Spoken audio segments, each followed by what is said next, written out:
अथ श्री साई सचरित्र अध्याय 43-44। महासमाधि की ओर भाग 2। पूर्व तैयारी। समाधि मंदिर। ईंट का खंडन। 72 घंटे की समाधि। जोग का संन्यास। बाबा के अमृत तुल्य वचन। इन 43 और 44 अध्यायों में बाबा के निर्वाण का वर्णन किया गया है, इसलिए वे यहाँ संयुक्त रूप में लिखे जा रहे हैं। पूर्व तैयारी। समाधि मंदिर। हिंदुओं में यह प्रथा प्रचलित है कि जब किसी मनुष्य का अंतकाल निकट आ जाता है तो उसे धार्मिक ग्रंथ आदि पढ़कर सुनाए जाते हैं। इसका मुख्य कारण केवल यही है जिससे उसका मन सांसारिक झंझटों से मुक्त होकर आध्यात्मिक विषयों में लग जाए और वह प्राणी कर्मवश अगले जन्म में जिस योनि को धारण करे उसमें उसे सद्गति प्राप्त हो। सर्वसाधारण को यह विदित ही है कि जब राजा परीक्षित को एक ब्रह्मर्षि पुत्र ने शाप दिया और 1 सप्ताह के पश्चात ही उनका अंतकाल निकट आया तो महात्मा शुकदेव ने उन्हें उस सप्ताह में श्रीमद् भागवत पुराण पाठ सुनाया, जिससे उनकी मोक्ष की प्राप्ति हुई। यह प्रथा अभी भी अपनाई जाती है। महानिर्वाण के समय गीता, भागवत और अन्य ग्रंथों का पाठ किया जाता है। बाबा तो स्वयं अवतार थे, इसलिए उन्हें बाह्य साधनों की आवश्यकता नहीं थी, परंतु केवल दूसरों के सामने उदाहरण प्रस्तुत करने के हेतु ही उन्होंने इस प्रथा की उपेक्षा नहीं की। जब उन्हें विदित हो गया कि मैं अब शीघ्र ही इस नश्वर देह का त्याग कर दूंगा, तब उन्होंने श्री वजह को राम विजय प्रकरण सुनाने की आज्ञा दी। श्री वजह ने 1 सप्ताह प्रतिदिन पाठ सुनाया। तत्पश्चात ही बाबा ने उन्हें 8 प्रहर पाठ करने की आज्ञा दी। श्री वजह ने उस अध्याय की द्वितीय आवृत्ति 3 दिन में पूर्ण कर दी और इस प्रकार 11 दिन बीत गए। फिर 3 दिन और उन्होंने पाठ किया। अब श्री वजह बिल्कुल थक गए, इसलिए उन्होंने विश्राम करने की आज्ञा की। बाबा अब बिल्कुल शांत बैठ गए और आत्मस्थित होकर वे अंतिम क्षण की प्रतीक्षा करने लगे। 2-3 दिन पूर्व ही प्रातःकाल से बाबा ने भिक्षाटन करना स्थगित कर दिया और वे मस्जिद में ही बैठे रहने लगे। वे अपने अंतिम क्षण के लिए पूर्ण सचेत थे, इसलिए वे अपने भक्तों को धैर्य तो बंधाते रहते, पर उन्होंने किसी को भी अपने महानिर्वाण का निश्चित समय प्रकट नहीं किया। इन दिनों काका साहेब दीक्षित और श्रीमान बूटी बाबा के साथ मस्जिद में नित्य ही भोजन करते थे। महानिर्वाण के दिन 15 अक्टूबर को आरती समाप्त होने के पश्चात बाबा ने उन लोगों को भी अपने निवास स्थान पर ही भोजन करके लौटने को कहा। फिर भी लक्ष्मीबाई शिंदे, भागोजी शिंदे, बयाजी, लक्ष्मण बाला शिंपी और नाना साहेब निमोणकर वहीं रह गए। श्यामा नीचे मस्जिद की सीढ़ियों पर बैठे थे। लक्ष्मीबाई शिंदे को 9 रुपए देने के पश्चात बाबा ने कहा कि मुझे मस्जिद में अब अच्छा नहीं लगता, इसलिए मुझे बूटी के पत्थरवाड़े में ले चलो, जहाँ मैं सुखपूर्वक रहूँगा। यही अंतिम शब्द उनके श्रीमुख से निकले। इसी समय बाबा बयाजी के शरीर की ओर लटक गए और अंतिम श्वास छोड़ दी। भागोजी ने देखा कि बाबा की श्वास रुक गई है। तब उन्होंने नाना साहेब निमोणकर को पुकार कर यह बात कही। नाना साहेब ने कुछ जल लाकर बाबा के श्रीमुख में डाला, जो बाहर लुढ़क गया। तभी उन्होंने जोर से आवाज लगाई, अरे देव! तब बाबा ऐसे दिखाई पड़े जैसे उन्होंने धीरे से नेत्र खोलकर धीमे स्वर में कहा हो, परंतु अब स्पष्ट विदित हो गया कि उन्होंने सचमुच ही शरीर त्याग दिया है। बाबा समाधिस्थ हो गए। यह हृदय विदारक दुख संवाद दावानल की भांति तुरंत ही चारों ओर फैल गया। शिरडी के सब नर नारी और बालकगण मस्जिद की ओर दौड़ पड़े। चारों ओर हाहाकार मच गया। सभी के हृदय पर वज्रपात हुआ। उनके हृदय विचलित होने लगे। कोई जोर जोर से चिल्लाकर रुदन करने लगे, कोई सड़कों पर लौटने लगा और बहुत से बेसुध होकर वहीं गिर पड़े। प्रत्येक की आंखों से झरझर आंसू गिर रहे थे। प्रलय काल के वातावरण में तांडव नृत्य का जैसे दृश्य उपस्थित हो जाता है, वही गति शिरडी के नर नारियों के रुदन से उपस्थित हो गई। उनके इस महान दुख में कौन आकर उन्हें धैर्य बंधाता, जबकि उन्होंने साक्षात सगुण परब्रह्म का सानिध्य खो दिया था। इस दुख का वर्णन भला कर ही कौन सकता है। अब कुछ भक्तों को श्री साईं बाबा के वचन याद आने लगे। किसी ने कहा कि महाराज ने अपने भक्तों से कहा था कि भविष्य में वे 8 वर्ष के बालक के रूप में पुनः प्रकट होंगे। ये एक संत के वचन है और इसलिए किसी को भी इस पर संदेह नहीं करना चाहिए, क्योंकि कृष्ण अवतार में भी चक्रपाणि भगवान विष्णु ने ऐसी ही लीला की थी। श्री कृष्ण माता देवकी के सामने 8 वर्ष की आयु वाले एक बालक के रूप में प्रकट हुए, जिनका दिव्य तेजोमय स्वरूप था और जिनके चारों हाथों में आयुध, शंख, चक्र, गदा और पद्म सुशोभित थे। अपने उस दिव्य तेजोमय अवतार में भगवान श्री कृष्ण ने भूभार हल्का किया था। साईं बाबा का यह अवतार अपने भक्तों के उत्थान के लिए हुआ था। संतों की कार्य प्रणाली अगम्य होती है। साईं बाबा का अपने भक्तों के साथ यह संपर्क केवल एक ही पीढ़ी का नहीं, बल्कि यह उनका पिछले कई जन्मों का संपर्क है। ऐसा प्रतीत होता है कि इस प्रकार का प्रेम संबंध विकसित करके महाराज श्री साईं बाबा दौरे पर चले गए हैं और भक्तों को दृढ़ विश्वास है कि शीघ्र ही पुनः वापस आ जाएंगे।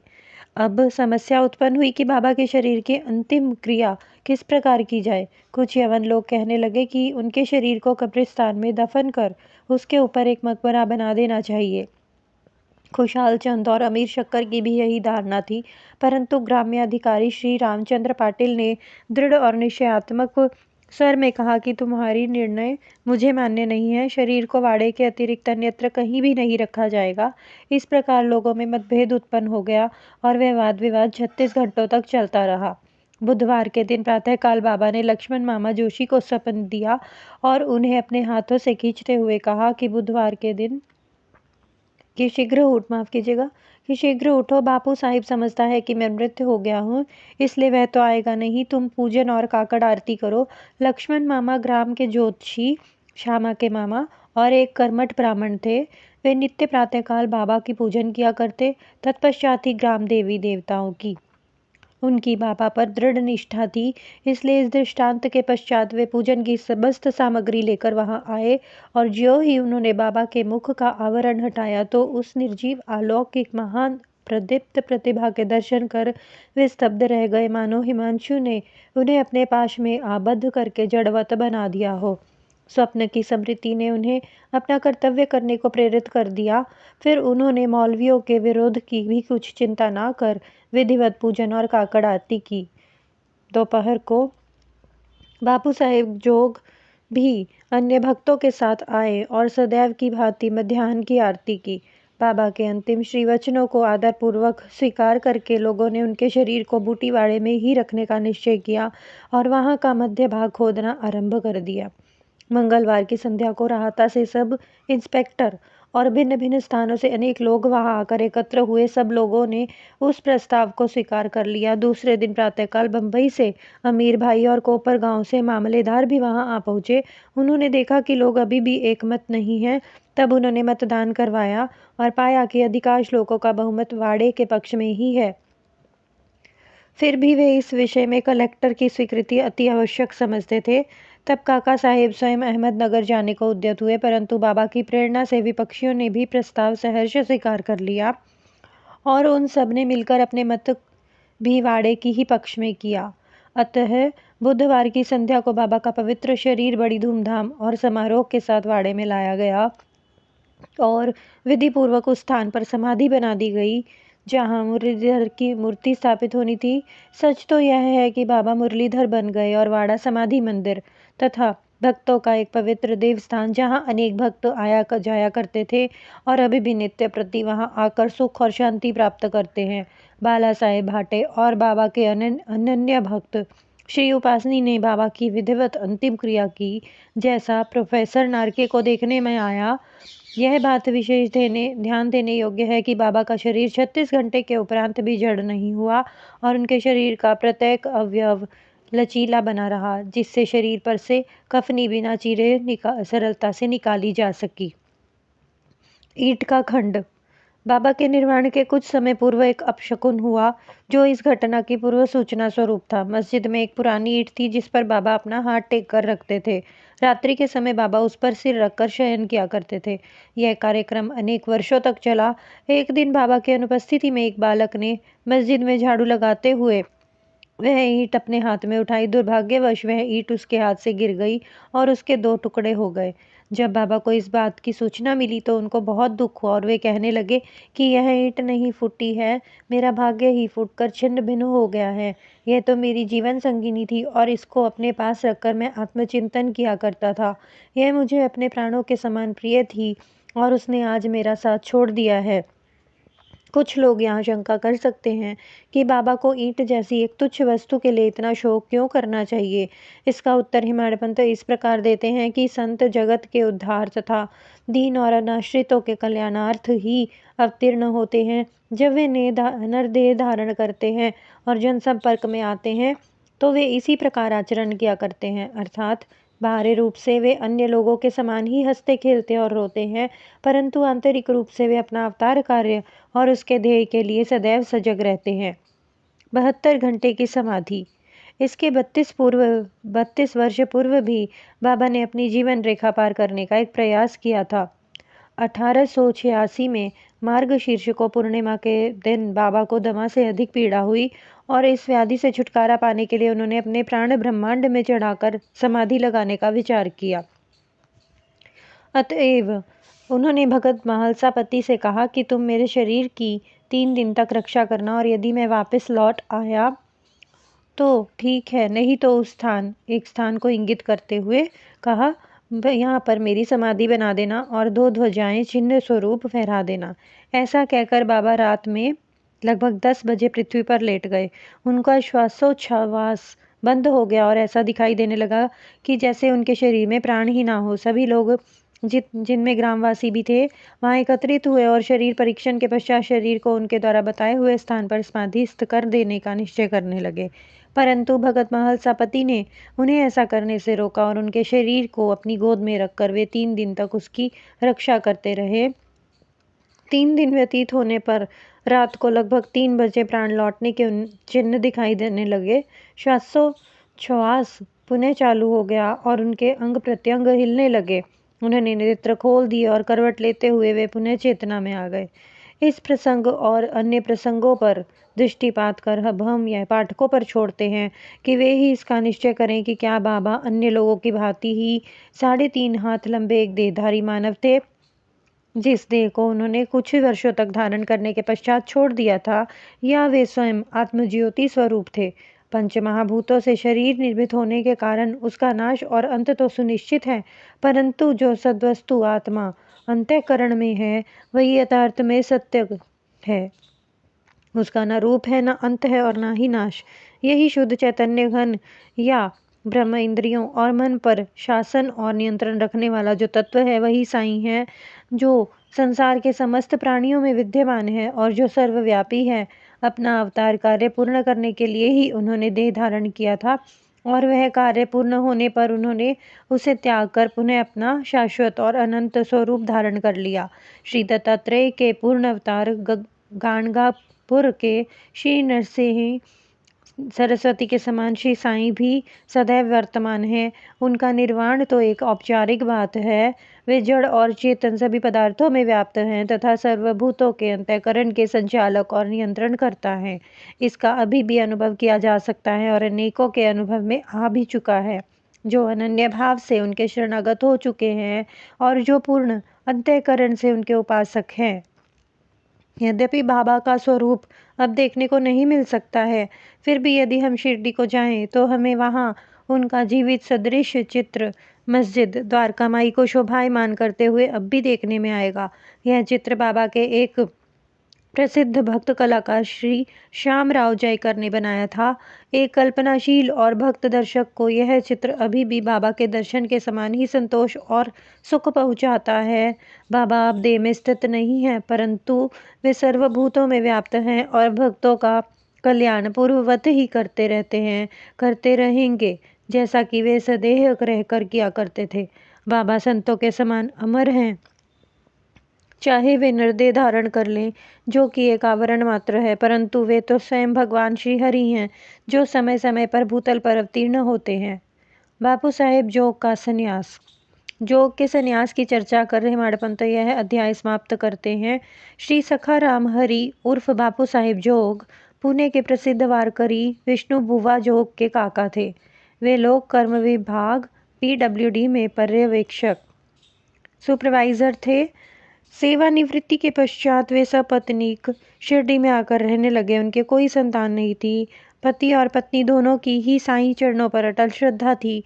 वे दोनों अपने दिन उनकी पूजा और सेवा करने में ही व्यतीत किया करते थे। मेघा की मृत्यु के पश्चात बापू साहेब जोग ने बाबा की महासमाधि पर्यंत मस्जिद और चावड़ी में आरती की। उनको साठेवाड़ा में श्री ज्ञानेश्वरी और एकनाथी भागवत का वाचन तथा उसका भावार्थ श्रोताओं को समझाने का कार्य भी दिया गया था।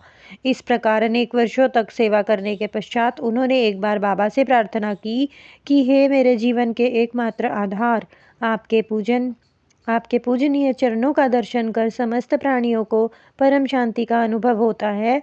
मैं इन श्री चरणों की अनेक वर्षों से निरंतर सेवा कर रहा हूँ, परंतु क्या कारण है कि आपके चरणों की छाया के सन्निकट होते हुए भी मैं उनकी शीतलता से वंचित हूँ।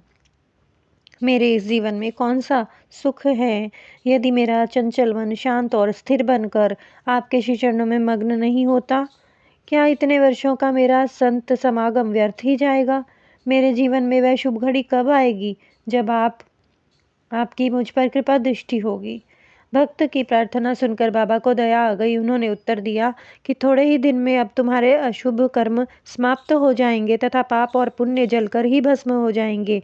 मैं तुम्हें उस दिन ही भाग्यशाली समझूंगा जिस दिन तुम ऐन्द्रिक विषयों को तुच्छ जानकर समस्त पदार्थों से विरक्त होकर पूर्ण अनन्य भाव से ईश्वर भक्ति का कर संन्यास धारण कर लोगे। कुछ समय पश्चात बाबा के वचन सत्य सिद्ध हुए। उनकी स्त्री का देहांत हो जाने पर उनकी अन्य कोई आसक्ति शेष न रही। वे अब स्वतंत्र हो गए और उन्होंने अपनी मृत्यु के पूर्व संन्यास धारण कर अपने जीवन का लक्ष्य प्राप्त कर लिया।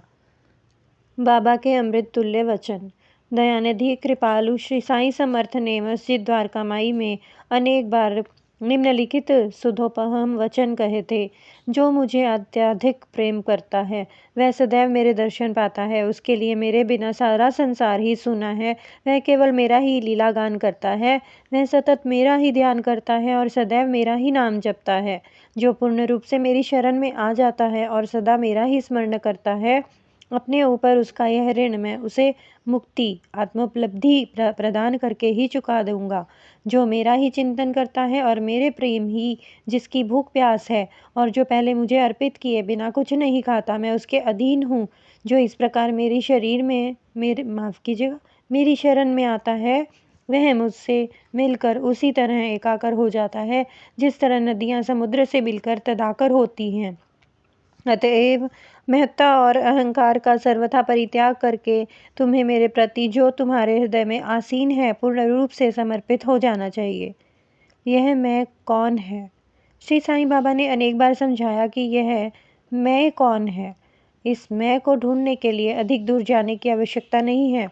तुम्हारे नाम और आकार से परे मैं तुम्हारे अंतःकरण और समस्त प्राणियों में चैतन्य घन स्वरूप में विद्यमान हूँ और यही मैं का स्वरूप है। ऐसा समझकर तुम अपने और समस्त प्राणियों में मेरा ही दर्शन करो। यदि तुम इसका नित्य प्रति अभ्यास करोगे तो तुम्हें मेरी सर्वव्यापकता का अनुभव शीघ्र हो जाएगा और मेरे साथ अभिन्नता प्राप्त हो जाएगी।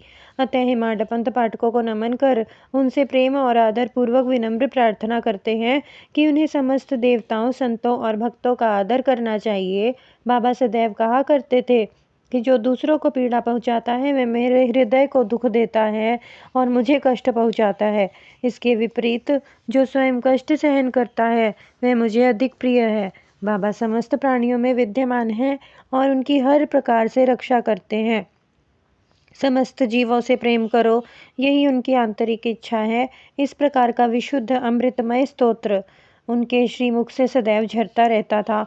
अतः जो प्रेम पूर्वक बाबा का लीला गान करेंगे या उन्हें भक्ति पूर्वक श्रवण करेंगे, उन्हें साईं से अवश्य अभिन्नता प्राप्त होगी।